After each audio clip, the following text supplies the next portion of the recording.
रखे मसालों को हर समय फ्रेश। गोल्डी मसाले।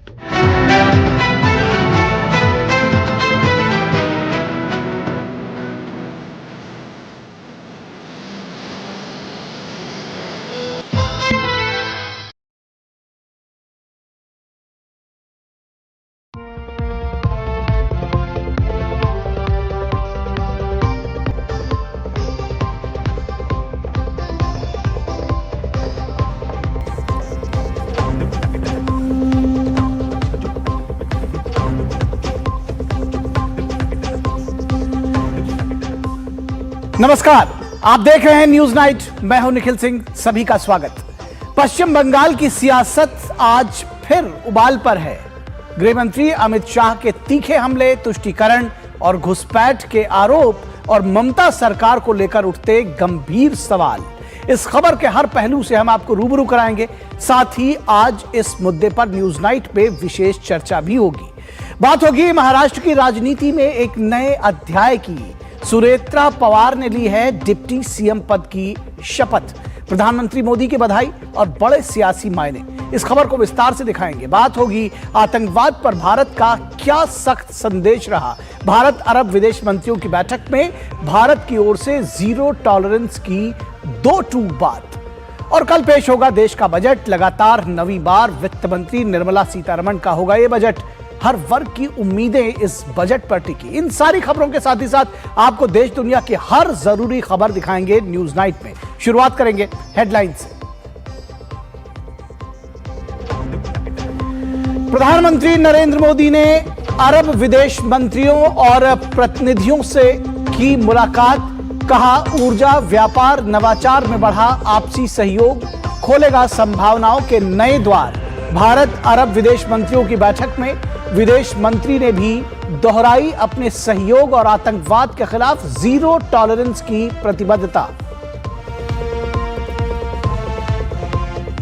पश्चिम बंगाल में ममता सरकार पर जमकर बरसे गृह मंत्री अमित शाह। कहा, तुष्टीकरण और घुसपैठ को संरक्षण देने वाली टीएमसी की इस बार वापसी मुश्किल। मां माटी मानुष सरकार को बताया राज्य में असुरक्षित।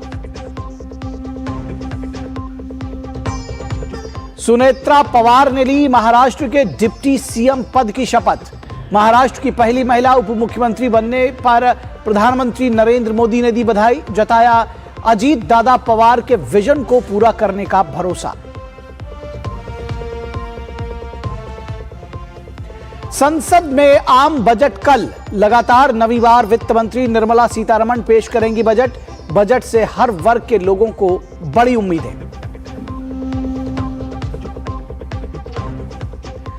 और उपराष्ट्रपति सीपी राधाकृष्णन ने विश्व प्रसिद्ध सूरजकुंड अंतर्राष्ट्रीय हस्तशिल्प मेले का किया शुभारंभ। 15 फरवरी तक चलने वाले मेले में देश विदेश से शिल्पी और कलाकार हो रहे हैं शामिल।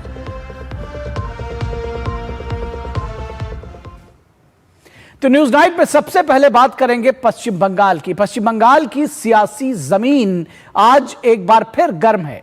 गृह मंत्री अमित शाह के हुंकार ने ममता सरकार को सीधे कटघरे में खड़ा कर दिया है। घुसपैठ, तुष्टीकरण और भ्रष्टाचार के आरोपों के साथ शाह ने कहा, मां माटी और मानुष की सरकार में ही राज्य असुरक्षित हो गया है। 2026 के चुनाव से पहले यह हमला सिर्फ बयान नहीं है, बल्कि बंगाल की राजनीति में बदलाव का साफ संकेत भी माना जा रहा है। पश्चिम बंगाल के दौरे पर पहुंचे केंद्रीय गृह मंत्री अमित शाह ममता सरकार पर जमकर बरसे। पश्चिम बंगाल के बैरकपुर में, नॉर्थ 24 परगना और सिलीगुड़ी में कार्यकर्ताओं को संबोधित करते हुए गृह मंत्री ने तुष्टीकरण, घुसपैठ और भ्रष्टाचार को लेकर ममता सरकार पर जमकर निशाना साधा। बैरकपुर में नॉर्थ 24 परगना के कार्यकर्ता सम्मेलन को संबोधित करते हुए उन्होंने कहा कि वोट बैंक की राजनीति के चलते ममता सरकार घुसपैठियों को संरक्षण देने का काम कर रही है और इस बार पश्चिम बंगाल से टीएमसी सरकार की विदाई तय है। वहीं आनंदपुर मोमो फैक्ट्री में आग लगने की वजह से जान गंवाने वाले लोगों को श्रद्धांजलि देते हुए अमित शाह ने अग्निकांड को टीएमसी सरकार के भ्रष्टाचार का प्रमाण बताया। पश्चिम बंगाल में जिस तरह से घुसपैठ चल रही है, पश्चिम बंगाल से हो रही घुसपैठियों की ये फौज केवल पश्चिम बंगाल नहीं, पूरे देश के लिए सुरक्षा का एक बहुत बड़ा सवाल बना है। ममता दीदी कहती है कि केंद्र सरकार क्या करे। मैंने पार्लियामेंट में जवाब दिया था कि बाड़ लगाने के लिए, फेंसिंग करने के लिए ममता बनर्जी आप हमें जगह नहीं दे रही, इसके कारण फेंसिंग पूरी नहीं होती। आनंदपुर में लगी आग, ये कोई हादसा नहीं है। 25 लोगों की जान गई है, 27 लोग लापता है। और ये कांड क्यों हुआ? क्यों हुआ? ये जो मोमो फैक्ट्री के मालिक है, उसमें किसका पैसा लगा है? और अब तक मोमो फैक्ट्री के मालिक का अरेस्ट क्यों नहीं हुआ है? सिलीगुड़ी में ममता सरकार पर निशाना साधते हुए गृह मंत्री ने कहा कि मां, माटी, मानुष का नारा देने वाली ममता सरकार में तीनों ही सुरक्षित नहीं हैं। वहीं वंदे मातरम के बंगाल में विरोध को लेकर भी गृह मंत्री ने टीएमसी सरकार को घेरा। ममता दीदी, आपने मां को असुरक्षित किया है। माटी पूरी, घुसपैठिए कब्जाए हुए। ममता दीदी, आपके राज में मानुष भी सुरक्षित नहीं है, भयभीत। वंदे मातरम की चर्चा संसद में हो रही थी, ये तृणमूल कांग्रेस वाले इसका विरोध कर रहे थे। मगर मैंने इनके ही एक सांसद के पूछा कि भैया आप लोग वंदे मातरम का क्यों विरोध कर रहे थे? बंकिम चंद्र जी बंगाल के थे, एक महान उपलब्धि है इनकी। तब उसने कहा हमारी वो घुसपैठिया वोट बैंक वंदे मातरम से नाराज है, इसलिए हम विरोध कर रहे हैं। गृह मंत्री ने साफ कहा कि इस बार विधानसभा चुनाव में हिंसा, भय और भ्रष्टाचार की प्रतीक बन चुकी टीएमसी की बंगाल में वापसी न होना तय हो चुका है। Bureau report, DD news. तो पश्चिम बंगाल में सत्ता आज सवालों के घेरे में है। घुसपैठ और एसआईआर के बाद अब भ्रष्टाचार के आरोपों ने ममता सरकार को कटघरे में खड़ा कर दिया है। कोलकाता के वॉब मॉल गोदाम में और मोमो जो गोदाम था उसके अग्निकांड से लेकर शीतलकुची पुल हादसे तक लापरवाही और जवाबदेही पर गंभीर सवाल उठ रहे हैं। बीजेपी इसको लेकर लगातार हमलावर है और बीजेपी सरकार पर लीपापोती का आरोप भी लगा रही है। तो वहीं हालिया हिंसा के मामलों में एनआईए की एंट्री ने सियासत को और गर्म कर दिया है। देखिए हमारी ये विशेष रिपोर्ट। पश्चिम बंगाल में एसआईआर और घुसपैठ के मुद्दों पर घिरी ममता सरकार अब भ्रष्टाचार के मुद्दे पर भी बैकफुट पर दिखाई दे रही है। कोलकाता के वाव मोमो गोदाम अग्निकांड को लेकर ममता सरकार सवालों के घेरे में है। गोदाम में फायर सेफ्टी नियमों की अनदेखी और ममता सरकार द्वारा पूरे मामले में लापरवाही और लीपापोती का आरोप लगाते हुए भाजपा ने कहा कि अग्निकांड में 27 से ज्यादा लोगों की मौत हो गई, लेकिन ममता बनर्जी कार्रवाई करने के बजाय गोदाम के सीईओ को लेकर विदेश यात्रा पर हैं।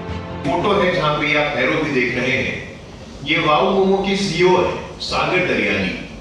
ये सागर दरियानी ममता बनर्जी के साथ विदेश यात्रा पे है, विदेश प्रवास पे है, घूम रहे हैं। इनका ही है वाव मोमो। वाव मोमो के फैक्ट्री में आग लगती है, दुर्घटना के कारण 27 से अधिक लोगों की हत्या हो जाती है, लेकिन उसके बावजूद इस व्यक्ति पे कोई कार्रवाई क्यों नहीं होती? कूच बिहार के शीतलकुची ब्लॉक में देवनाथपारा इलाके में एक पुल गिरने को लेकर भी बीजेपी ने राज्य की टीएमसी सरकार पर हमला बोला। भाजपा का आरोप है कि ममता राज में भ्रष्टाचार का बड़ा खेल चल रहा है और इस वक्त सभी पुल हाईवे टू हेल बन गए हैं। वहीं टीएमसी भाजपा के आरोपों पर अपना बचाव करती नजर आई। ममता बनर्जी की शासन में जो पुल पश्चिम बंगाल में बन रहे हैं, all the bridges have become highway to hell. ऐसी दुर्गति है, ये दुर्भाग्यपूर्ण है कि पुल निर्माण होता है और फिर इस प्रकार की जर्जर स्थिति हो जाती है। ये नेक्सस, और ये नेक्सस कोई आज का नहीं है, पुराना नेक्सस है। इर्रेस्पेक्टिव ऑफ देयर पॉलिटिकल, हम पीड़ितों के साथ खड़े हैं और हर संभव मदद पहुंचाने की कोशिश कर रहे हैं। इसके अलावा हम संसद में एसआईआर का मुद्दा भी उठा रहे हैं। इस बीच एनआईए ने मुर्शिदाबाद के बेलडांगा में भड़की हिंसा मामले में जांच शुरू कर दी है। एनआईए की एक टीम ने बेलडांगा पुलिस थाना पहुंचकर जांच में पहले से शामिल अधिकारियों से बात की और उनसे दस्तावेज मांगे। यह हिंसा इस महीने की शुरुआत में एक प्रवासी मजदूर की मौत की खबर के बाद भड़की थी। 2 दिनों तक पूरे इलाके में अशांति की घटनाएं सामने आई थी। उग्र लोगों ने राष्ट्रीय राजमार्ग 12 और रेल यातायात बाधित किया था, जिससे केंद्र ने एनआईए से जांच कराने का फैसला किया। साथ ही एनआईए मामलों की सुनवाई करने वाली विशेष अदालत ने पश्चिम बंगाल पुलिस को जांच से संबंधित सभी दस्तावेज, रिकॉर्ड और विवरण बिना किसी देरी के संघीय एजेंसी को सौंपने का निर्देश दिया था। ब्यूरो इनपुट के साथ सौरभ दत्ता की रिपोर्ट, डीडी न्यूज। तो पश्चिम बंगाल से जुड़ी सियासत पर ही आज हम विशेष चर्चा करेंगे। यही आज हमारे विशेष का विषय होगा। आज हमारा विशेष है घुसपैठ, भ्रष्टाचार, हादसे, कटघरे में टीएमसी। घुसपैठ, भ्रष्टाचार, हादसे, कटघरे में टीएमसी, इस विषय पर बातचीत करने के लिए हमारे साथ खास मेहमान जुड़े हुए हैं। उनसे आपका परिचय करा दें। हमारे साथ रोहन गुप्ता, जो कि बीजेपी के प्रवक्ता हैं, हमारे साथ जुड़े हैं। रोहन जी, स्वागत है आपका। मोहम्मद एहतशामुल हक, जो कि पॉलिटिकल एनालिस्ट है और साथ ही साथ तृणमूल कांग्रेस के विचारों के समर्थक है, उसके पोषक हैं, तो वो तृणमूल कांग्रेस का पक्ष रखेंगे। एहतशामुल जी, बहुत स्वागत है आपका। और प्रकाश चंडालिया, जो कि वरिष्ठ पत्रकार हैं, एडिटर हैं राष्ट्रीय महानगर कोलकाता के, वो भी हमारे साथ जुड़े हैं। प्रकाश जी, बहुत स्वागत है आपका। सबसे पहले एहतशामुल हक, आपके पास आते हैं और चर्चा की शुरुआत करेंगे। बहुत सारे आरोप अमित शाह ने लगाए हैं, जिसमें एक बात तो कही जा रही है कि फेंसिंग के लिए जमीन नहीं दी गई, पैसा पहले आ चुका था, और आरोप बीएसएफ के ऊपर और केंद्र सरकार के ऊपर आप लोग लगाते रहे। तो ये आरोप कैसे इसको खारिज करेंगे? क्योंकि ये तो ओपन एंड शट, साफ तौर पर देखा जा सकता है कि आप लोगों ने जमीन नहीं दी या सरकार ने जमीन नहीं दी, जिसकी वजह से घुसपैठिए आते रहे। और जब वो कहते हैं कि तुष्टीकरण है, तो गलत कहां है? गृह मंत्री अमित शाह जी जो कह रहे हैं, पूरे पश्चिम बंगाल में तकरीबन 9 जिलों में 2217 किलोमीटर का एरिया है, जिसमें समझ लिए कि 1700 कुछ किलोमीटर में फेंसिंग लगा है। 450 से 500 किलोमीटर एरिया में फेंसिंग नहीं लगा हुआ है। लेकिन जो इलाके में, जो इस जगह में फेंसिंग नहीं लगा हुआ है, वो इलाका समझ लिए घनी आबादी है, वो इलाका पहाड़ी का इलाका है, वो इलाका में समझ लिए कृषि खेती हो रही है। लेकिन हमारी राज्य सरकार ने वहां के किसानों के, वहां के लोकल लोगों से ये क्या अनुरोध किया, आग्रह किया है कि ये जगह हमें चाहिए। लेकिन जब तक जगह हमें मुहैया नहीं हुई आती है, तब तक हम केंद्र सरकार को कैसे दें? लेकिन केंद्र सरकार को तो हम लोग मतलब जगह प्रोवाइड कर रहे हैं, ऐसी बात नहीं है। हम लोग घुसपैठिया के फेवर में नहीं है, घुसपैठिया के अगेंस्ट में है। घुसपैठिया से हमें न कोई लेना है न कोई देना है। घुसपैठिया देखिए, जब भी चुनाव आता है, घुसपैठिया मुद्दा पश्चिम बंगाल में आता है। 2021 में इन्होंने कहा था कि आपकी 200 के पार, लेकिन जनता ने इन्हें नकार दिया। ये घुसपैठिया बहाना है। लेकिन क्या है, पश्चिम बंगाल में यहाँ इस तरह की इनको परिवर्तन लाना है। देखिए, ख्वाब देखने का सभी को अधिकार है, इसमें कोई शक नहीं, सभी ख्वाब देख सकते हैं। लेकिन पश्चिम बंगाल की सेकुलर जनता कभी भी भारतीय जनता पार्टी का सपना को आकार किसी कीमत पर नहीं होगी। वो तो जनता जवाब, वो तो जनता जवाब देगी। ठीक है, ठीक है, ठीक है, ठीक है सर। ये इस तरह से मतलब पॉलिटिकल मंच टाइप का इस पर बस बताइए, डिबेट है, आपसे एक सवाल पूछा गया है, वो तो जनता जवाब देगी, कोई बात नहीं है। वो तो तय करेगी कि लाना है या रखना है, जाहिर तौर पर उसका ही आदेश सर माथे पर होगा। लेकिन ये जो सवाल पूछे जा रहे हैं, अभी तक आप लोग कहते थे कि भाई केंद्र सरकार की ही जिम्मेदारी है, अब ये कहने लगे कि भाई कुछ जमीन कुछ जगहों पर अभी तक नहीं दे पाए हैं, जिसकी ये वजह है। तो अभी क्या, अब जब आरोप लगने शुरू हुए, ओपन शट केस दिखने लगा, तो आप लोग इस तरह से आरोप इस तरह की बातें करने लगे। दूसरी बात, अभी वो तस्वीर भी दिखा रहे हैं कि जिनके ऊपर वो जो वाव मॉल, जो वो मोमो का जो गोदाम है, वो व्यक्ति ममता बनर्जी के साथ में विदेश यात्रा पर टहल रहा है। तो कानून व्यवस्था के सवाल क्यों ना पूछे जाएं? देखिए, सबसे बड़ी बात है सिंह साहब, सवाल पूछे जाने चाहिए। लेकिन ये इंसिडेंट हुआ, इसका बहुत बड़ा समझ लिए दुख की बात है। इतनी बड़ी घटना जो समझ लिए कि हम लोग इस तरह से मतलब दुर्भाग्यपूर्ण घटना ये हुई, इस इंसिडेंट की कोई भी किसी तरह का ये नहीं किया जा सकता है। हम उस परिजनों के साथ में हैं, हम उन परिवार साथ में हैं जिन्होंने अपने लोगों को खोया है, जिन्होंने जो अभी तक लापता है, उन परिजनों के साथ में है। लेकिन ये जो घूम रहे हैं, ये एक अलग इशू है। हमारे आदरणीय प्रधानमंत्री जी भी तो समझ लिए बहुत सारे लोग बिजनेसमैन के साथ में घूमते हैं। ये कोई बात पुलिसमैन के साथ घूमने की बात नहीं हो रही है मोहम्मद एहतशामुल जी। आप भी जान रहे हैं कि जो आरोपी है, जो मुख्य आरोपी है, जिनकी फैक्ट्री है, जो मालिक हैं, आप उनको अपने साथ विदेश ले जाएं। 27 लोगों की मौत हो गई है, ये मजाक नहीं तो और क्या है? देखिए ये सिंह साहब, मैं एक बात कहना चाहता हूं, ये पहले की टूर थी, ये पहले घूमने के लिए गए हुए थे या दौरा पे गए हुए थे। इंसिडेंट अभी 4 दिन पहले हुआ है, तो ठीक है, मामला चल रहा है। जरूरत पड़ने पर वो भी अरेस्ट होंगे, सलाखों के पीछे होंगे, उसके प्रति हम लोगों को ठीक है। जवाब ले लेते हैं बीजेपी से जवाब ले लेते हैं। रोहन गुप्ता जी, इस जो भ्रष्टाचार और इस तरह के जो तमाम घुसपैठ के जो मुद्दे हैं, इन पर क्या मुख्य संदेश देना चाहती है बीजेपी? क्या कहना चाहते हैं आप लोग? देखिए निखिल जी, अभी टीएमसी का मतलब हो गया टोटल माफिया और करप्शन राज। जिस प्रकार से गोलपोस्ट ये लोग चेंज कर रहे थे, आपके वहीं पे भी मैंने काफी डिबेट अटेंड की है, जब टीएमसी के प्रवक्ता किए कहते थे कि नहीं गृह मंत्री तो झूठ बोल रहे हैं। आज तो दूध का दूध पानी का पानी हो गया, जब हाईकोर्ट ने बोल दिया कि आपको 31 मार्च तक कुछ भी करके जमीन आवंटित करनी है बीएसएफ को। इससे बड़ा झूठ क्या हो सकता है? और यही गृह मंत्री जी कह रहे थे, इस प्रकार की खतरनाक राजनीति जहां पे आप देश की सुरक्षा के ऊपर अपनी राजनीतिक मंशा को रखेंगे, जनता कैसे माफ करेगी? ये राज्य का चुनाव नहीं है, ये पूरे देश का चुनाव है, देश की जनता की सुरक्षा का चुनाव है। बेशर्मी से जिस प्रकार से टीएमसी सरकार ने जमीन नहीं दी और आप बेशर्मी से उसका स्वीकार भी कर रहे हैं। अभी जो भी उनके समर्थक कह रहे थे, कह रहे नहीं वहां पे तो आबादी है, घने पहाड़ है। अरे कुछ भी हो, देश की सुरक्षा के सामने बीएसएफ को जमीन देने में आपको राजनीति नहीं करनी चाहिए, और इसीलिए आपको घुसपैठियों के सहारे सरकार बनानी है। मुद्दा कहां से आ रहा है? आप एसआईआर का विरोध करेंगे, क्यों? क्योंकि आपको घुसपैठियों को बचा के रखना है। निखिल जी, इतने दिनों का ड्राफ्ट वोटर लिस्ट आया एसआईआर का, टीएमसी के द्वारा कितने उसके सामने ऑब्जेक्शंस लिए गए? आप पूछिए उनके ऑफिशियल प्रवक्ता को, कुछ नहीं। तो इस प्रकार की जो राजनीति है और जिस प्रकार की घटना हुई है, इतने हमारे निर्दोष बंगाली मारे गए, उनके लिए सवाल पूछना बंगाली अस्मिता के खिलाफ हो गया। ये बंगाल वो बंगाल है जिसने देश को लीडरशिप दी है, ये बंगाल वो बंगाल है रविंद्रनाथ टैगोर का बंगाल है। आज टीएमसी, कांग्रेस और जो लेफ्ट के शासन ने इस बंगाल को पूरी तरीके से पीछे कर दिया, और बीजेपी वही प्रॉमिस कर रही है कि जो बंगाल की अस्मिता थी, उस बंगाल की अस्मिता को इस बार हम वापस दिखा के रहेंगे, क्योंकि जनता ने तय किया कि इस बार भाजपा सरकार बनेगी। ठीक है, ठीक है। प्रकाश चंडालिया जी, आपसे मैं चाहूंगा एक निष्पक्ष आकलन करें कि ये जो बातें चल रही हैं, क्या ममता सरकार वास्तव में कटघरे में खड़ी है या ये चुनावी नैरेटिव है? कैसे इसको आप देखते हैं? ऑन ग्राउंड सिचुएशन क्या है और पब्लिक का मूड क्या है? पब्लिक किस तरह से, मैं चुनावों से ज्यादा जो ये सारी घटनाएं हैं उनको लेकर के पब्लिक के रिएक्शंस जानना चाहता हूं। किसको वोट देगी नहीं देगी वो तो दूसरी बात है। निखिल जी, सबसे बड़ी बात तो यह है कि ममता बनर्जी अपने राजनीतिक कैरियर के सबसे कठिन और चुनौतीपूर्ण दौर से दूर रही है। पूरी की पूरी सरकार आकंठ भ्रष्टाचार में डूबी हुई है। महिलाएं यहां सुरक्षित नहीं है, सीमा सुरक्षित नहीं है। अभी एहतशामुल साहब जिस बॉर्डर से फेंसिंग को लेकर के जिस बात को कह रहे थे, उन्हें इस बात का अंदाजा होना चाहिए कि फेंसिंग सिर्फ बंगाल के लिए नहीं है, ये पूरे देश की राष्ट्रीय सुरक्षा से जुड़ा हुआ मामला है। इनकी पार्टी के लोग आज बंगाल में 12 राज्यों के साथ में एसआईआर का काम चल रहा है। 11 राज्यों में कहीं कोई अप्रिय घटनाएं नहीं है, और पश्चिम बंगाल के अंदर में इनकी पार्टी का एमएलए सरकारी दफ्तर में जाकर के एसआईआर चलते हुए उसको तोड़फोड़ कर देता है। बेलडांगा के अंदर में 40 घंटे तक वहां पुलिस नहीं पहुंचती है। पूरा खुला खेल फर्रुखाबादी, 40 घंटे तक इनकी पुलिस के पास में टाइम नहीं है। और एहतशामुल साहब, मुझे तो यह बताइए कि जहां पर 25-30 लोगों की मौत हो जाती है, उनकी जान की कीमत क्या सिर्फ 10 लाख रुपए का हर्जाना है?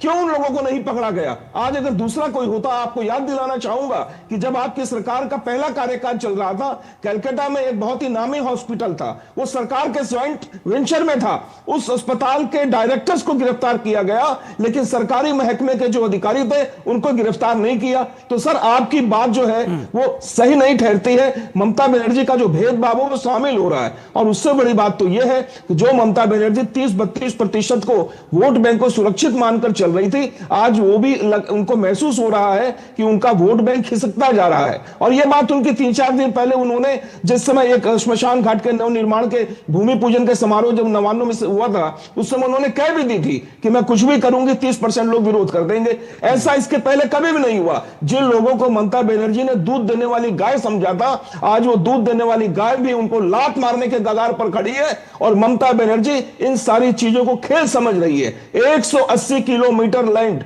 जो केंद्र सरकार को देनी चाहिए थी, बीएसएफ को देनी चाहिए थी ताकि फेंसिंग हो सके, आपकी सरकार ने नहीं दी। और इस वक्त जबकि कोर्ट का फैसला आ गया है, उस वक्त आप कह रहे हैं कि ये तो दिया जा सकता था। भाई साहब, पैसा केंद्र सरकार ने जमा दे दिया था। आपकी लापरवाही के कारण बांग्लादेश बॉर्डर से लाखों लोग 15 साल में घुस करके आ गए। एसआईआर चल रहा है, आपकी ओर से कहा जाता है कि एक भी बांग्लादेशी बरामद नहीं हुआ। जो बांग्लादेशी थे उनको 5,000, 7,000, 10,000 की कीमत पर आपकी पार्टी के नेताओं ने उनको वोटर कार्ड उपलब्ध करवाया है और बाकी सारे संसाधन उपलब्ध करवाया। ये राष्ट्रीय सुरक्षा और हमारे भारत की और बंगाल की अस्मिता के साथ खिलवाड़ नहीं तो क्या है? ठीक है एहतशामुल हक जी, बहुत सारी चीज़ों का जवाब देना है। एक तो यही है कि ये तुष्टीकरण की आड़ में आप लोगों ने जो घुसपैठ है वो होने दिया और ये जानबूझकर नहीं दिया गया। ये इस आरोपों को कैसे नकारेंगे? देखिए निखिल जी, सबसे बड़ी बात है कि ये आरोप पर आरोप समझ, भारतीय जनता पार्टी जिस तरह से कहते हैं हिंदी में क्या हाथ धो के पीछे पड़ जाना, सुनने में अजीब सा लगेगा। तो हाथ धो के पश्चिम बंगाल के पीछे पड़ गए हैं, लेकिन इनको हाथ समझिए, हाथ धो करके पीछे जो पड़े हैं इनको काम नहीं आएंगे। पश्चिम बंगाल के पीछे नहीं पड़े, पश्चिम बंगाल सरकार के पीछे पड़े हैं, टीएमसी के पीछे पड़े हैं। ये तो आप कह सकते हैं। सरकार के पीछे पड़े हैं, ममता बनर्जी सरकार के पीछे पड़े हैं। हाँ बिल्कुल ठीक है, ममता बनर्जी की सरकार पीछे पड़े हैं, लेकिन इनको हाथ कुछ नहीं आया। यहाँ की अभी बड़ी बड़ी बात कह रहे हैं कि यहाँ पश्चिम बंगाल जहां जहां डबल इंजन की सरकार है, बांग्ला बोलने वाले लोगों को मारा जा रहा, पीटा जा रहा, घसीटा जा रहा, बड़ी बड़ी बात कर रहे हैं। हमारे जो नेशनल टीवी पर चैनल पर बैठ कर करके आपको बंगला से इतना प्यार है और बंगाली से प्यार नहीं है, बंगाल में सरकार बनाना है और जहां जहां डबल इंजन की सरकार है वहां बांग्ला बोलने वाले को बांग्लादेशी कर दिया जा रहा। यहाँ करोड़ जनता जो हमारा है, ये कौन सा नैरेटिव लेकर आए एहतशामुल जी? कहां पर इतनी बड़ी संख्या में पूरे देश में अलग अलग जगहों पर बंगाली समुदाय के लोग रहते हैं और आप उनको कह रहे हैं कि हर जगह उनको बांग्लादेशी बताया जा रहा है? कम से कम इस तरह का नैरेटिव तो मत ही चलाइए। अपने ही देश में बांग्ला बोलने वाले को बांग्लादेशी कह रहे हैं और मारा जा रहा, प्रताड़ित किया जा रहा, पीटा जा रहा। कितनी दुख की बात है। और ये उम्मीद करते हैं कि यहाँ सरकार बनाएंगे, किस एंगल से, किस ऑर्डिंग से? ठीक है, अब मैं अफसोस है, मतलब बंगाल में सरकार लेकिन बंगाली से इनको प्यार नहीं है, वो कैसे होगा? चलिए ठीक है, इसका जवाब ले लेते हैं। इसका मोहम्मद एहतशामुल जी इसका जवाब, ठीक है मोहम्मद एहतशामुल जी इसका जवाब ले लेते हैं। लेकिन एक बात मैं आपको बता दूं कि टीएमसी का विरोध, ममता बनर्जी का विरोध, पश्चिम बंगाल सरकार का विरोध, मतलब पश्चिम बंगाल का और बंगालियों का विरोध नहीं हुआ जो आप नैरेटिव गढ़ना चाह रहे हैं। एक बात। दूसरी बात, आपको उदाहरण सहित और पुलिस के एफआईआर के साथ में या कम से कम पीड़ितों के प्रोफाइल के साथ में ये बताना चाहिए जो आप बता रहे हैं कि पूरे देश भर में बंगाली प्रताड़ित किए जा रहे हैं इसके नाम पर। ये इस तरह की बात कहना ठीक नहीं है। रोहन गुप्ता, बहुत सारे आरोप हैं कि बंगाली प्रताड़ित किए जा रहे हैं देश भर में, क्या कहेंगे आप? अरे बंगाली को तो आपकी सरकार प्रताड़ित कर रही है। आरजीकर मामले में जिस बेटी के साथ जो कृत्य हुआ, उसके पेरेंट्स ने कहा कि पैसे ऑफर किए जा रहे हैं। बंगाली को प्रताड़ित कौन कर रहा है? आप कर रहे हैं। 50 साल से आपकी कांग्रेस की और लेफ्ट की सरकार ने किसको प्रताड़ित किया? बंगाली को प्रताड़ित किया। जो बंगाल देश को लीड करता था, देश की जीडीपी में नंबर 1 होता था, आज बंगाल को कहां पे भेज दिया? भ्रष्टाचार हर जगह पे आपने बंगाल को जो है पूरी तरीके से बर्बाद करके रखा है और आप अपनी घुसपैठ के सारे सरकार बनाना चाह रहे हैं। और अमित शाह जी ने वही तो कहा कि गलत डॉक्यूमेंट देके जिस प्रकार से घुसपैठियों को यहाँ पे वोटर बनाया जा रहा है, सिर्फ वोट बैंक की राजनीति के चलते आप बीएसएफ को जमीन नहीं दे रहे और आप बंगालियों की बात करें। इसीलिए बंगाल को मालूम है कि उनके लिए सही क्या है। बंगाल को मालूम है ये भाजपा है जो उनकी पुरानी अस्मिता लौटाएगी, क्योंकि विकसित भारत का सपना साकार करने के लिए वह पश्चिम बंगाल का योगदान बहुत जरूरी है। ये भाजपा जानती है, बंगाल की जनता भी जानती है और इसीलिए टीएमसी को आपने कहा हाथ जोड़ के हम नहीं पड़े पीछे, हम लोग नहीं पड़े, बंगाल की जनता आपके पीछे पड़ी हुई हाथ धोकर, क्योंकि उनको मालूम है किस प्रकार से आपने उनका शोषण किया है, किस प्रकार से तुष्टीकरण की राजनीति हर बंगाली पे भारी पड़ रही है। कोई बोल नहीं रहा आपके डर के नाते, पर मैं बंगाल में हूँ। बंगाल की जनता इस बार पूरी तरीके से परिवर्तन के मूड में, क्योंकि वो जानती है कि उसके लिए सही क्या है। ठीक है, देखना होगा परिवर्तन चाहती है नहीं चाहती, जनता के ऊपर निर्भर है। फिलहाल मैं प्रकाश चंडालिया जी से ऑन ग्राउंड रियलिटी जो सिचुएशन है राज्य में और आम जनता का रिएक्शन इन सारे मुद्दों पर, चाहे वो वाओ मोमो जो गोदाम है उसमें आग लगने के बाद और इस तरह की जो कार्रवाई चल रही है उसकी बात हो, या फिर ये तुष्टीकरण और जो फेंसिंग की नीति, इन पर जरूर लोग कुछ बोलते हैं, बात करते हैं, उनके रिएक्शंस आते हैं। आप लोग लोकल मीडिया से भी जुड़े हुए हैं और वहां पर लोगों की नब्ज को जानते समझते हैं, कैसे देखते हैं इस पूरे मुद्दे को? निखिल जी, अभी एहतशामुल साहब ने बहुत अच्छा एक मुहावरा एक सुनाया था। उसी मुहावरे के बारे में मैं इनको बताऊं कि बंगला में एक मुहावरा है कि ठाकुर घोरे के जवाब मिलता है आमी तो कोला खाई नहीं। यानी मुहावरा यह है कि मंदिर में कौन है, आवाज दी जाती है मंदिर में कौन है, और जिसने केला चोरी किया होता वो पहले ही कह देता कि मैंने तो केला चोरी किया ही नहीं। अब ये जो नैरेटिव सेट करना चाहती है तृणमूल पार्टी, उनका ये नैरेटिव ये है कि बंगाल के जो लोग हैं उनको बंगाल के बाहर के राज्यों में पीटा जाता है, उनको प्रताड़ित किया जाता है। अब पश्चिम बंगाल का इतिहास तो ये है कि पिछले चुनाव का दौर आपको याद होगा निखिल जी, जब इस पार्टी ने एक नारा दिया था कि पश्चिम बंगाल के बाहर से कोई भी नेता यहां पर आता था तो उसको ये लोग आने नहीं देते थे, और एक बहिरागत कहकर के उनको कहा जाता था कि बंगाल में आने वाला कोई दूसरा भारतीय अगर है तो वो बहिरागत है, यानी कि वो बाहरी है। बंगाल क्या भारत के संविधान या भारत के फेडरल सिस्टम का हिस्सा नहीं है? आपकी पार्टी को अगर कई सांसद की आवश्यकता होती है तो आप कीर्ति आजाद की तरफ जाते हैं, शत्रुघ्न सिन्हा की तरफ जाते हैं और दूसरे लोगों की तरफ जाते हैं, और तो और 10.5 करोड़ बंगाल के 10.5 करोड़ नागरिकों में आपको कोई ब्रांड एम्बेसडर नहीं मिलता है। उसके लिए भी आपको बॉम्बे के किसी अभिनेता को ढूंढ कर लाना पड़ता है। आप क्या नैरेटिव सेट करना चाहते हैं? आपके नैरेटिव सेट करने की वजह से यहां पर एक दुर्भावना का माहौल बना है। हिंदू और मुस्लिम की राजनीति और बाकी सारी चीजों का दंभ भर करके आपने अगर सही तरीके से काम किया होता तो यहां की औद्योगिक स्थिति दूसरी होती, यहां पर कल कारखाना होता, रोजगार मिलता। ठीक है। जिस ममता बनर्जी को अग्नि कन्या कहा जाता था, आज उनको घुगनी कन्या नहीं कहा जाता। वो लोगों को ये परामर्श देती है कि आप मूढ़ी बेचे, घुगनी बेचे, इससे जीवन चलने वाला नहीं है। चलिए, आपने जो बात कही कि जो बाहर के लोग हैं उनको नहीं आने दिया जाता है देश के बाकी राज्यों के लिए, कि बाकी नेता कैसे आएंगे, लेकिन ये भी उसकी एक बड़ी विडंबना है कि बॉर्डर्स खुले हुए हैं, वहां फेंसिंग नहीं करने दी गई है किसी भी वजह से, और पश्चिम बंगाल में बांग्लादेश के लोग आ रहे हैं, वो भारतीयों के रूप में कन्वर्ट हो जा रहे हैं वोट बैंक लेकर के, वोटर आईडी कार्ड लेकर के। ये दुखद है और इस पर शायद सबको विचार करना चाहिए। फिलहाल बहुत शुक्रिया आप तीनों लोगों का, रोहन जी का, आपका, एहतशामुल जी और प्रकाश जी का, बहुत शुक्रिया। और यहां रुकेंगे एक छोटे से ब्रेक के लिए, कहीं मत जाइएगा, जल्द हाजिर होंगे।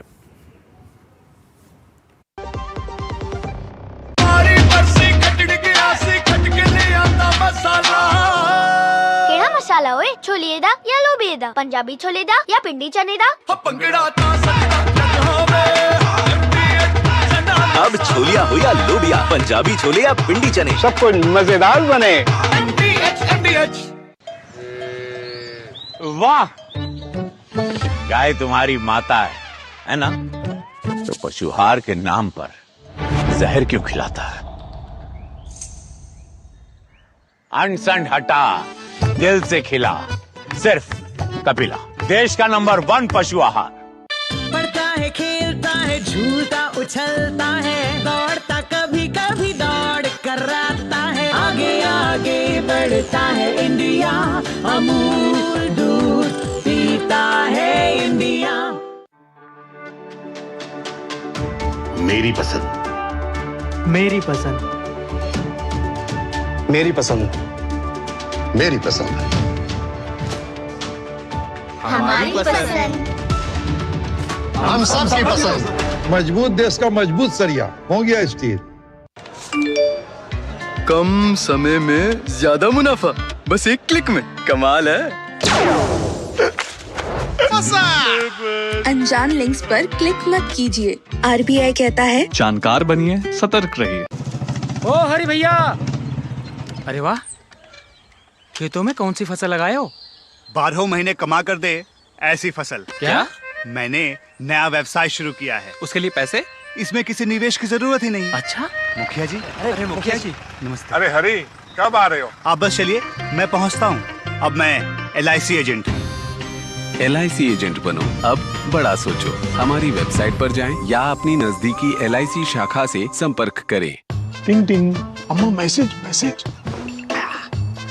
मैं आपके मौसा के चाचा का नाती का पोता, शादी का कार्ड मैसेज में भेजा है, डाउनलोड करिए और आशीर्वाद दीजिए। मैं तो आपको जानती भी नहीं, फिर भी शादी का कार्ड खोलूं? मैं मूर्ख नहीं हूँ। क्या बात है अम्मा। UPI कहता है अगर कोई अनजान नंबर से फाइल या लिंक भेजे तो क्लिक मत करो और कहो मैं मूर्ख नहीं।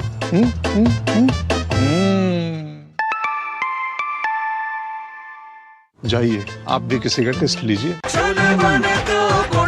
गोल्डी छोले मसाले, जहाँ जाए रिश्ते बनाए। गोल्डी लाए हैं फ्रेश लॉक टेक्नोलॉजी, जो रखे मसालों को हर समय फ्रेश। स्वागत है आपका ब्रेक के बाद। खबर महाराष्ट्र से। महाराष्ट्र की राजनीति में आज एक ऐतिहासिक अध्याय जुड़ गया है।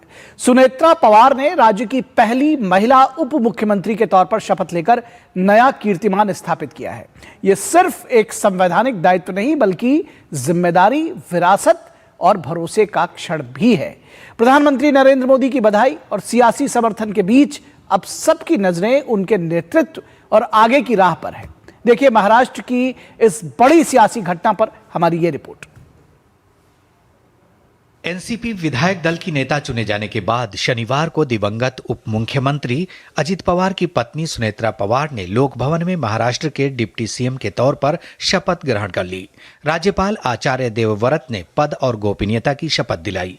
इस दौरान मुख्यमंत्री देवेंद्र फडणवीस और उप मुख्यमंत्री एकनाथ शिंदे भी मौजूद रहे। महाराष्ट्र की पहली महिला उप मुख्यमंत्री बनने पर प्रधानमंत्री नरेंद्र मोदी ने सुनेत्रा पवार को बधाई दी।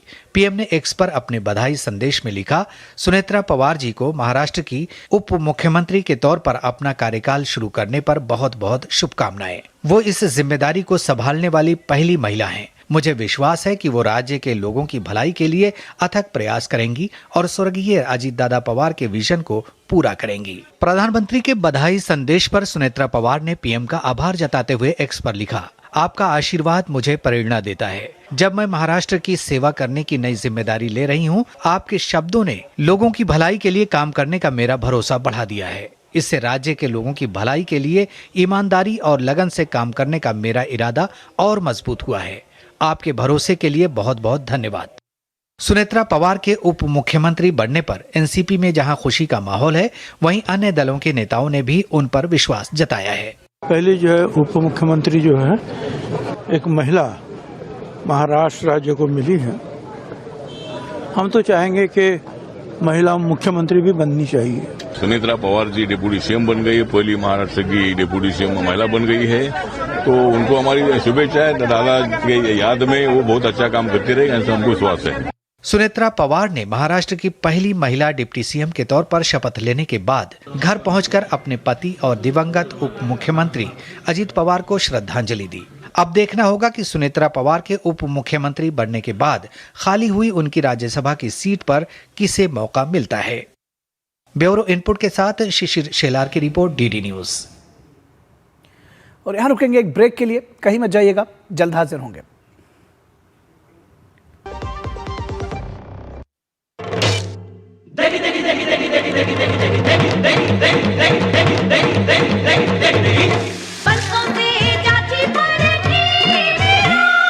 MDH की देगी मिर्च, देगी मिर्च का तड़का, अंग अंग फड़का। MDH की देगी मिर्च। पढ़ता है, खेलता है, झूलता उछलता है, दौड़ता कभी कभी दौड़ कराता है, आगे आगे बढ़ता है इंडिया, अमूल दूध पीता है इंडिया। इस बार परीक्षा पे चर्चा का होगा एक नया रूप, कुछ नई जगहें और एक नया सफर, बच्चों तक पहुंचने का, उनकी कहानियों से जुड़ने का। ये हमने ऐसा अपने सपने में भी नहीं सोचा था कि नरेंद्र मोदी जी खुद हमसे मिलेंगे। यहाँ स्ट्रेस होगा कम और स्माइल्स होंगी ज्यादा। आपके लिए चाय तो मुझे चाय बनानी होगी। तो तैयार हो जाएं, आ रहा है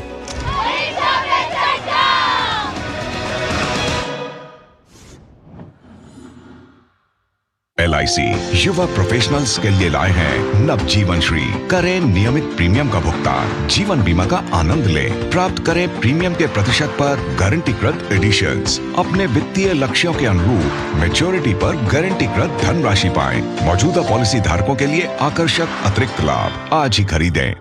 जब धरती चीर कर निकलता है लोहे का पत्थर और मिलता है मोंगिया के जोश से, फिर तपता है, पिघलता है और बनता है फौलाद।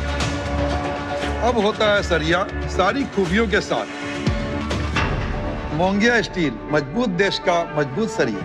इच्छाओं की कोई उम्र नहीं होती, आज हो या कल आंखों में हरदम चमकती, कल भी रहे आज के ठाट, ना हो टेंशन रिटायरमेंट के बाद, हाँ करनी है तैयारी एनपीएस जरूरी है।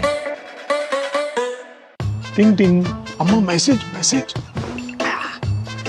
मैं आपके मौसा के चाचा का नाती का पोता, शादी का कार्ड मैसेज में भेजा है, डाउनलोड करिए और आशीर्वाद दीजिए। मैं तो आपको जानती भी नहीं, फिर भी शादी का कार्ड खोलूं? मैं मूर्ख नहीं हूँ। क्या बात है अम्मा। यूपीआई कहता है अगर कोई अनजान नंबर से फाइल या लिंक भेजे तो क्लिक मत करो और कहो मैं मूर्ख नहीं।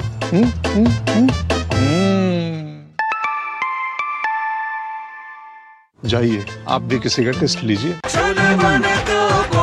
गोल्डी छोले मसाले, जहाँ जाए रिश्ते बनाए। गोल्डी लाए हैं फ्रेश लॉक टेक्नोलॉजी, जो रखे मसालों को हर समय फ्रेश।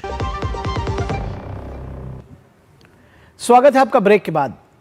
प्रधानमंत्री नरेंद्र मोदी ने आज अरब देशों के विदेश मंत्रियों, अरब लीग के महासचिव और अरब देशों के प्रमुखों के प्रतिनिधिमंडल से भारत मंडपम में मुलाकात की। अरब लीग के प्रमुख दूसरी भारत अरब विदेश मंत्रियों की बैठक में शामिल होने के लिए भारत आए हैं। इस दौरान पीएम मोदी ने भारत और अरब दुनिया के बीच गहरे और लोगों के बीच आपसी संबंधों पर जोर दिया और व्यापार, निवेश, ऊर्जा, तकनीक, स्वास्थ्य और दूसरे क्षेत्रों में सहयोग को गहरा करने की भारत की प्रतिबद्धता को फिर दोहराया। इस दौरान प्रधानमंत्री ने फिलिस्तीन के लोगों के लिए भारत के लगातार समर्थन को दोहराया और गाजा शांति योजना समेत चल रहे शांति प्रयासों का स्वागत भी किया। इसके साथ ही इलाके में शांति और स्थिरता की कोशिशों में अरब लीग की अहम भूमिका की प्रधानमंत्री ने सराहना भी की। पीएम ने आने वाले वर्षों में भारत अरब साझेदारी के लिए अपने दृष्टिकोण के बारे में बताया और आपसी फायदे के लिए सभी जरूरी क्षेत्रों में सहयोग को और गहरा करने की भारत की प्रतिबद्धता को फिर से दोहराया। वहीं दिल्ली में भारत अरब विदेश मंत्रियों की बैठक में विदेश मंत्री डॉक्टर एस जयशंकर ने कहा कि गाजा संघर्ष का अंत आज की सबसे बड़ी प्राथमिकता है। उन्होंने सूडान, यमन, लेबनान और लीबिया के संघर्षों पर भी सामूहिक ध्यान देने की अपील की, क्योंकि पश्चिम एशिया और उत्तरी अफ्रीका की अस्थिरता आपस में जुड़ी हुई है। डॉक्टर जयशंकर ने आतंकवाद को साझा चुनौती बताते हुए जीरो टॉलरेंस की नीति की वकालत की। उन्होंने भारत अरब संबंधों के मानवीय पक्ष पर जोर दिया। उन्होंने कहा कि बड़ा प्रवासी समुदाय स्थिरता को अनिवार्य बनाता है। ये सहयोग मंच ऊर्जा, पर्यावरण, संस्कृति और सुरक्षा पर केंद्रित है। भारत की नई क्षमताएं साझेदारी को मजबूत करेंगी। बैठक में 22 अरब देशों के प्रतिनिधि शामिल हैं। We meet at an important juncture where the global order is undergoing transformation for a variety of reasons. Politics, economics, technology and demography are all fully into play. Nowhere is this more apparent than in West Asia or the Middle East, where the landscape itself has undergone a dramatic change in the last year. This obviously impacts all of us and India as a proximate region. To a considerable degree, its implications are relevant for India's relationship with Arab nations as well. A common threat in both our regions to these objectives is that of terrorism in all its forms and manifestations.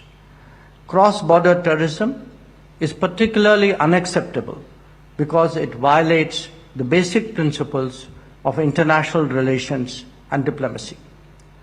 Societies targeted by terrorism have the right to defend themselves and will understandably exercise it. It is essential that we strengthen international cooperation to combat what is a global scourge. Zero tolerance for terrorism must be an uncompromising universal norm. और यहां रुकेंगे एक break के लिए। आप कहीं मत जाइएगा, हम जल्द हाजिर होंगे। सब तो आ गए, रो क्यों रही है? सब तो आ गए, लेकिन स्वाद नहीं आया। अब आया असली स्वाद। हाँ, अब आया स्वाद। जब स्वाद के बड़े हों लाले तो MDH का चंकी चाट मसाला डालें। MDH का चंकी चाट मसाला। MDH।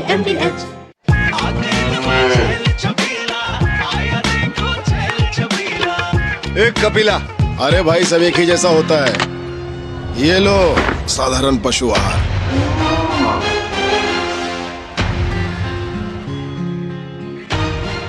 इस देश की हर माँ, बच्चे, बूढ़े, जवान, खिलाड़ी, डॉक्टर, इंजीनियर, सबको गाय भैंस की दूध की शक्ति पर भरोसा है। पर जब इन पशुओं को कपिला पशु आहार मिलेगा, तभी तो दूध सिर्फ ज्यादा ही नहीं, शक्ति से भरपूर भी होगा। और ये सच जानते हुए चंद पैसों के लिए तुम देश का भरोसा तोड़ दो। माफ कीजिए। कपिला पशु आहार, देश का नंबर 1 पशु आहार। विभाग अनेक, कंप्लेंट बॉक्स 1। किसी भी सरकारी दफ्तर, विभाग या बैंक से जुड़ी शिकायत के लिए pgportal.gov.in पर जाएं, रजिस्टर करें, संबंधित विभाग चुनें, शिकायत दर्ज करें और ट्रैकिंग आईडी नोट करें। SMS या ईमेल पर एक्नॉलेजमेंट पाएं और शिकायत का जवाब सीधे मंत्रालय से प्राप्त करें। अब तक 1 करोड़ 12 लाख से अधिक भारतीयों ने भरोसा जताया। CP ग्राम्स, आपकी हर शिकायत का हल। अभी शिकायत दर्ज करें pgportal.gov.in। टिंग टिंग। अम्मा मैसेज। मैं आपके मौसा के चाचा का नाती का पोता, शादी का कार्ड मैसेज में भेजा है, डाउनलोड करिए और आशीर्वाद दीजिए। मैं तो आपको जानती भी नहीं, फिर भी शादी का कार्ड खोलूं? मैं मूर्ख नहीं हूँ। क्या बात है अम्मा। UPI कहता है अगर कोई अनजान नंबर से फाइल या लिंक भेजे तो क्लिक मत करो और कहो मैं मूर्ख नहीं।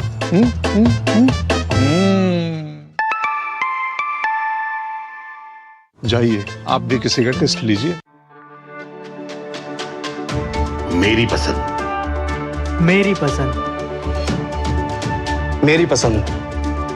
मेरी पसंद। हमारी पसंद। हम सबकी पसंद। मजबूत देश का मजबूत सरिया हो गया स्टील। पढ़ता है, खेलता है, झूलता उछलता है, दौड़ता कभी कभी दौड़ कराता है, आगे आगे बढ़ता है इंडिया, अमूल दूध पीता है इंडिया। QR कोड स्कैन करो, 5000 का कैशबैक पाओ।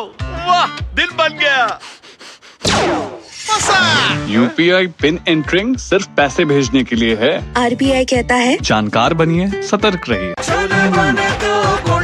गोल्डी छोले मसाले, जहाँ जाएं रिश्ते बनाएं। गोल्डी लाए हैं फ्रेश लॉक टेक्नोलॉजी, जो रखे मसालों को हर समय फ्रेश।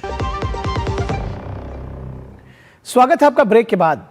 पिछला पूरा हफ्ता सोने और चांदी के लिए उतार चढ़ाव भरा रहा, लेकिन हफ्ते के आखिरी 2 कारोबारी दिनों में गिरावट ने रफ्तार पकड़ ली।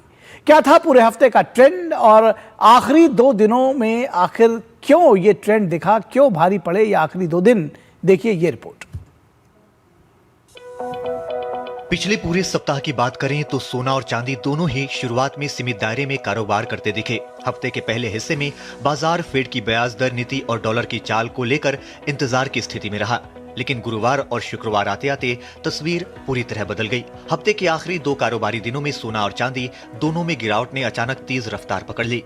ग्लोबल मार्केट में इन 2 दिनों में सोना करीब 9 से 12% तक टूट गया, जबकि चांदी में गिरावट और ज्यादा रही, करीब 18 से 20% तक की कमजोरी दर्ज हुई। इस तेज गिरावट की सबसे बड़ी वजह रही अमेरिकी डॉलर की मजबूती। डॉलर इंडेक्स में उछाल आया, जिससे कमोडिटी मार्केट पर दबाव बढ़ा। दूसरा अहम फैक्टर ब्याज दरों को लेकर बदली उम्मीदें। अमेरिका में महंगाई के आंकड़े मजबूत रहे, जिससे फेड की ओर से जल्द रेट कट की उम्मीद कमजोर पड़ी। इसके साथ ही यूएस बॉन्ड यील्ड बढ़ने से सोना और चांदी जैसे बिना ब्याज वाले एसेट्स की चमक फीकी पड़ी और निवेशकों ने बिकावली तेज कर दी। भारत में भी पूरे हफ्ते शुरुआत में कीमतें काफी हद तक स्थिर रहीं, लेकिन आखिरी 2 कारोबारी दिनों में ग्लोबल गिरावट का असर पूरी तरह दिखा। गोल्ड का रेट कभी भी हमेशा लॉन्ग टर्म बढ़ा ही है। आज तक शायद ऐसा कभी नहीं हुआ है कि गोल्ड का रेट कम हो in the long term. So long term investment के लिए बहुत अच्छा अपॉर्चुनिटी है। गोल्ड का रेट बढ़ने ही वाला है, क्योंकि गोल्ड सिल्वर में अभी भी मेरा मानना है कि मंदा नहीं है। लॉन्ग टर्म में गोल्ड सिल्वर काफी तेज रहने वाले हैं। तो जहां भी ये मंदा आया है और नीचे आया बाजार, वहां पर मेरी राय है कि लोगों को जो इनको परचेज करनी है, बच्चे शादी लायक हो रहे हैं जिस घर में, उनको परचेज कर लेनी चाहिए। ऐसा क्यों हो रहा है? अमेरिका ने चांदी को और कॉपर को क्रिटिकल मिनरल घोषित कर दिया है, यानी एसेंशियल कमोडिटी कर दी है, और चाइना ने इसको जो है शंघाई एक्सचेंज ने चाइना गवर्नमेंट जो है उसने चांदी में बैन लगाया एक्सपोर्ट में, यानी चांदी चाइना से बाहर जाएगी जिनके पास लाइसेंस होगा। तो कुल मिला के दुनिया में एक पेपर ट्रेड होता है जो कल ही सौदा लिया जाता है एक्सचेंज में, वहाँ पे जैसे शंघाई एक्सचेंज है, स्पॉट एक्सचेंज होते हैं, फ्यूचर एक्सचेंज। इस समय लड़ाई चल रही है असली चांदी किसके हाथ में है। MCX पर सोना 2 दिनों में करीब 15,000 रुपए प्रति 10 ग्राम तक फिसला, जबकि चांदी में एक झटके में 20 से 21,000 रुपए प्रति किलो तक की गिरावट दर्ज की गई। यहाँ एक वजह रही रुपए की स्थिरता। रुपया कमजोर नहीं हुआ, इसलिए अंतर्राष्ट्रीय गिरावट का पूरा असर घरेलू कीमतों में आया। दूसरी वजह घरेलू मांग की सुस्ती और तीसरा कारण रहा तेज प्रॉफिट बुकिंग। कुल मिलाकर पूरे हफ्ते की सुस्ती के बाद आखिरी 2 दिनों में डॉलर की मजबूती, ब्याज दरों की सख्ती और प्रॉफिट बुकिंग ने सोना चांदी की गिरावट को तेज कर दिया। Bureau report, DD news. रुकेंगे एक ब्रेक के लिए, आप देखते रहिए DD news. MDH kitchen king मसाले को किंग क्यों कहते हैं? अगर MDH का किचन किंग किचन में हो तो हम सब कुछ बना सकते हैं। बैंगन का भरता, आलू गोभी, भिंडी मसाला, मिक्स वेजिटेबल, मटर पनीर और भी बहुत कुछ। ये तो मैजिक है। बहुत बढ़िया। Like magic. MDH पढ़ता है, खेलता है, झूलता उछलता है, दौड़ता कभी कभी दौड़ कराता है, आगे आगे बढ़ता है इंडिया, अमूल दूध पीता है इंडिया। इस बार परीक्षा पे चर्चा का होगा एक नया रूप, कुछ नई जगहें और एक नया सफर, बच्चों तक पहुंचने का, उनकी कहानियों से जुड़ने का। ये हमने ऐसा अपने सपने में भी नहीं सोचा था कि नरेंद्र मोदी जी खुद हमसे मिलेंगे। यहाँ स्ट्रेस होगा कम और स्माइल्स होंगी ज्यादा। आपके लिए चाय तो मुझे चाय बनानी होगी। तो तैयार हो जाएं, आ रहा है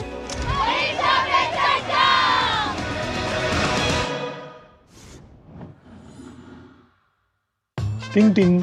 अम्मा मैसेज।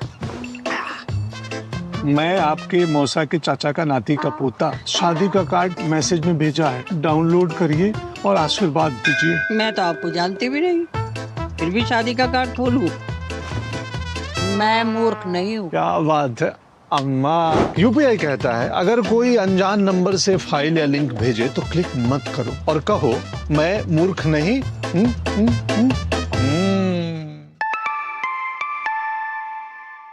जाइए आप भी किसी का टेस्ट लीजिए। कुछ पल नहीं दिशा दिखाए, मंजिल नहीं फिर दूर, जब कुछ पल साथ बिताए। तुम्हारे साथ बिताए हुए पल मेरे साथ रहेंगे जिंदगी भर। LIC से मिले बीमे की रकम ने ही मेरे नए काम की शुरुआत को मुमकिन बनाया। कुछ पल का साथ बन जाता है जिंदगी भर का साथ। LIC हर पल आपके साथ। वीडियो लाइक करने के पैसे मिलेंगे। So easy. अनजान लिंक्स पर क्लिक मत कीजिए। RBI कहता है जानकार बनिए, सतर्क रहिए। स्वागत है आपका ब्रेक के बाद। केंद्रीय वित्त मंत्री निर्मला सीतारमण रविवार यानी 1 फरवरी को सुबह 11 बजे बजट पेश करेंगी। इस बजट से इनकम टैक्स, किसानों, शिक्षा, डिफेंस और रेलवे से जुड़े बड़े ऐलान किए जा सकते हैं। आम जनता से लेकर किसान, उद्योगपति तक सभी को इस बजट से काफी उम्मीदें हैं। देखिए ये रिपोर्ट। देश भर की निगाहें रविवार को पेश होने वाले आम बजट 2026 पर टिकी हैं। वित्त मंत्री निर्मला सीतारमण 9वीं बार बजट पेश करेंगी। इससे पहले वित्त मंत्री ने कई हितधारकों के साथ बजट पूर्व परामर्श बैठक की। इस दौरान युवाओं सहित नागरिकों के सुझाव भी आमंत्रित किए गए हैं, जो इस बजट में देखने को मिलेंगे। 12 लाख रुपए तक इनकम टैक्स माफ होगा, तो ऐसे चीजों को हमारी सरकार नरेंद्र मोदी जी के नेतृत्व में घोषणाएं होते रही है। अगला बजट भी जनहित में बेहतरीन होगा। बजट जो आता है वो आगे की क्या संभावनाएं रहती है उस पे ज्यादा आधारित रहता है,